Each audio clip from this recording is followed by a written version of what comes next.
comme ingrédient, c'est un peu une base pour beaucoup de plats. Tu fais revenir de la viande, alors plusieurs viandes. À l'origine, c'est un plat de chasseurs. Les gens allaient à la chasse et ramenaient donc du perdreau, du lièvre. Et c'est à la base de ces viandes-là, au départ, qu'une grande poêlée de gazpacho était préparée. Voilà. En premier, tu fais revenir les viandes sans les cuire, mais juste revenues de façon à ce qu'on les colore un petit peu. On les met de côté.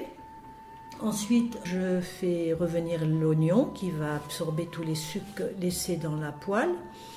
Après l'oignon, je vais y ajouter les tomates et je laisse mijoter à peu près une dizaine de minutes dans tout cet ensemble-là. Et je rajoute une quantité d'eau approximative, on dit 1 ou 2 litres d'eau. C'est en fonction des quantités que l'on veut avoir. C'est pas... Ensuite, quand ça a bien mijoté, je vais rajouter toutes les épices.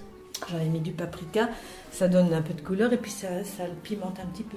Du safran, du cumin. On peut mettre aussi des épices de couscous, c'est un mélange qu'on met pour le couscous. C'est vrai que c'est selon un peu les goûts, tout le monde ne met pas la même chose. Et puis, alors ce qui est très important bien sûr, c'est de faire la galette avec de l'eau, de la farine et du sel. Des galettes pas très épaisses que tu étends donc sur une planche. Tu les fais cuire et ensuite tu les découpes, tu les déchires à la main pour en faire des petits morceaux.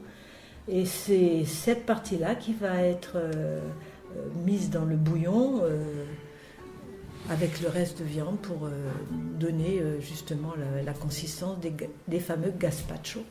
Parce que c'est la pâte qui fait l'ensemble. Et puis tu sers bien chaud. Voilà. Comme dans beaucoup de cas, c'est au moment des fêtes religieuses que l'on faisait ce type de cuisine. Et en l'occurrence, souvent les fêtes de Pâques, c'était des réunions familiales, amicales, mais surtout familiales. Toute la famille se réunissait. C'était une cuisson faite au feu de bois, avec de grandes poêles. Et toute la famille participait à la réalisation du plat. Depuis les enfants, qui étaient chargés de couper à la main les galettes. Et les mamies de l'époque, quand elles confiaient ce travail aux enfants, elles leur demandaient de chanter de façon à ce qu'ils ne puissent pas en manger.